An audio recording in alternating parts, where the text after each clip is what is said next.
the Trap House. No BS, no filters. It's Allison Renee here with the awesome Dr. Renee Matthews. We're celebrating Women's History Month, and I'm so excited to talk to this woman in business because she is definitely a trailblazer and a trendsetter. So why don't you tell us about it, Dr. Renee Matthews?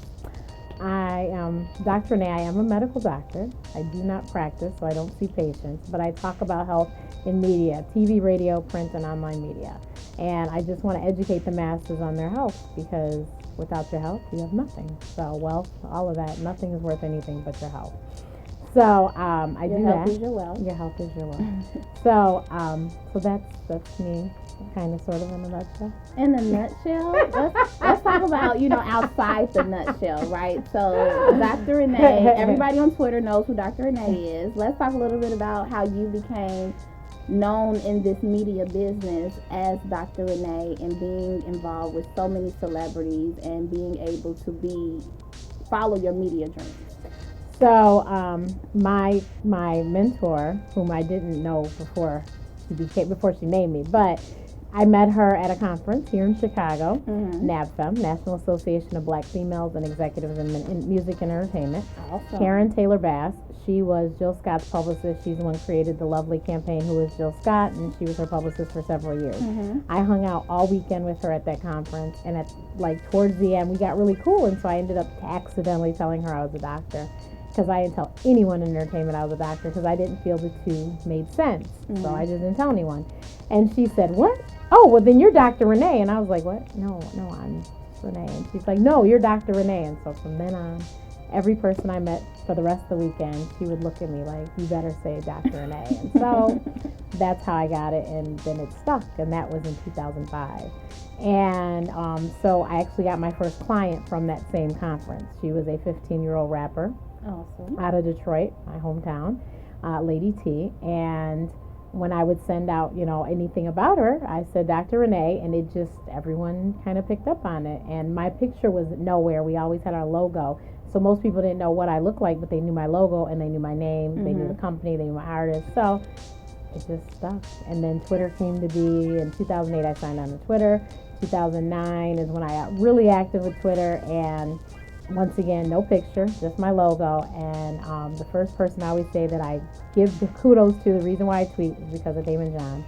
And he sent something out and was like, if you do this, do that, he'll call you. And I didn't know what all that stuff was because I just got on Twitter, so I had to Google everything. But I won, and I talked to him on the phone, and that was the first of many conversations. And we finally met last year. You were there.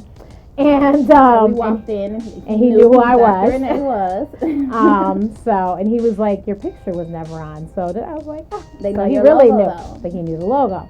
So that was fly. But that's how I got on Twitter, and I don't know how. It just slowly, celebrities just picked up, and I don't know. I have no idea. So Twitter is your platform. I know this. My favorite. Even though I can't stand Twitter. I'm working on it. But Twitter is your platform. Let's talk about how important is social media running a business in 2017. So, social media is so important because it's free advertisement. You ain't got to pay a penny. And that's my biggest thing. If you have no marketing budget, you need to learn how to market on social media because you can reach the masses so quickly. I literally can't go anywhere where somebody is not like, "Wait a minute, you're who? Oh, I follow you. Oh, I've seen your show. Excuse me, are you?" And I'm like, "Yeah, So it's because it goes everywhere. It's just, it's not localized. It's international. And so especially if you're doing an online sales business, right, or if you're doing a service business that you can have clients. I have clients all over the country. Then it's a great place to do it. And you just need to know exactly what you're doing. But if you just go with what works for you, and you don't have to use all platforms, just use that one that you know really well and do it really well, you can easily blow it from there. I'll take that. So let's talk about your social media numbers. How many Twitters you have? Followers you have on Twitter? I have 3 accounts. So there's an account for the company. Then there's Ask Dr. Renee, which is my brand where I talk about health, obviously. And that's what my blog is, Ask Dr. Renee. So I'm a blogger and influencer. And then Dr. Renee was where we started the entertainment company. So that's kind of more of my entertainment stuff. And so I think all 3 together we may have 11,000, 12,000 maybe. And then on Facebook? Facebook, I have a verified page. So I'm one of those special people with the little blue check. And I only have 3,100. Let's talk about that, though. What does that mean? Because she was so excited when she got verified. And because I'm not a social media person, I was like, congrats, but I really didn't understand. I see the blue check on people's accounts and celebrities and people like that. So what exactly does that mean? So that puts you in that tier with them, one. And now you cannot apply for it, which is kind of weird because when I did it, I was able to apply for it. And actually, I applied for it and got it for all my clients too at the same time. I applied for all of them. But it says that one, because people, they're as a matter of fact, I was late to the game on Instagram, I will admit. So someone had already taken Dr. Renee. So I have one Instagram account that's Dr. Renee MD, and then the other one is Ask Dr. Renee because I figured out once somebody took Dr. Renee, I better go get Ask Dr. Renee on everything. So it's make sure that no one can say that they're me. Mm-hmm. And because I've done media, that's why I think they gave it to me, because the first times I applied, I'm a very humble person. I'm just like, whatever, under the radar. My whole thing was, here's the blog. You can go visit the blog. That's me. That's all I would send Facebook. Well, I read this lovely blog by Lovey, and she told what you should do. She's awesome. She is. Congrats to Lovey. Yes. And she said what you should do. And that morning that I read it, I go, today's the day. And I literally went and I sent them. I happened to have had the opportunity to sit down with Miss Winfrey. I sent that picture. I sent the Essence article. I sent the Ebony article. Opportunity to sit down with Miss Winfrey. And she was on Oprah Winfrey Show asking her a question.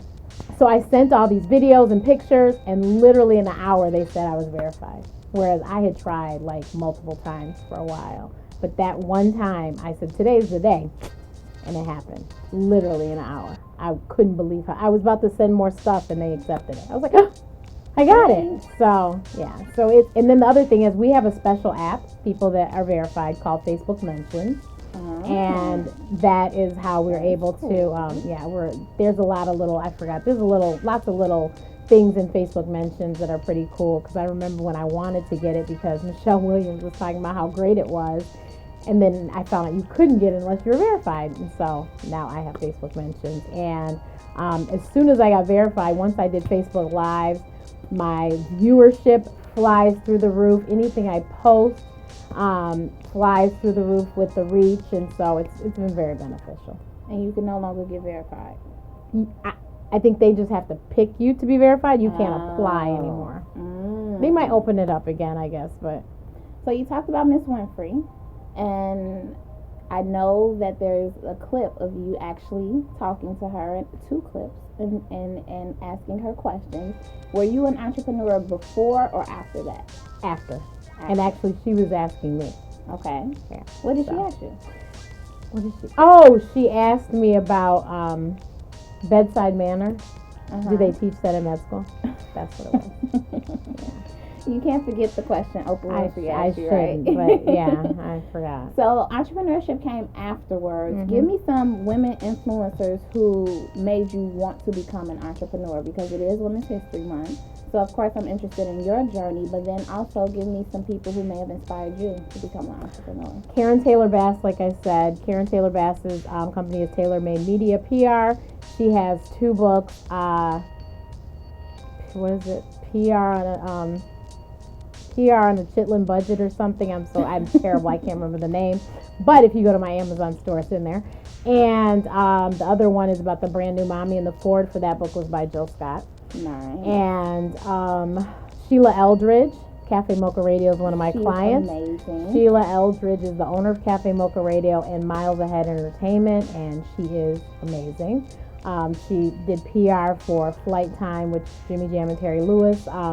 She did PR for a whole lot of people, and then she always wanted to get into broadcasting, and now she has this very awesome radio show that is syndicated called Cafe Mocha Radio. Hosts are Angelique Perrin, Lonnie Love, and Yo-Yo. Who else? Entrepreneurs, female. Diane Valentine, who is just. I saw one of her weddings many years ago on TV and said, that lady's going to do my wedding. And like 6-7 years later, no, probably longer, maybe 10 years later, I was working with her, and now that's one of my girlfriends, and she's the best. And She's done lots of huge events, weddings, etc. And I've actually worked with her on a couple pretty cool events.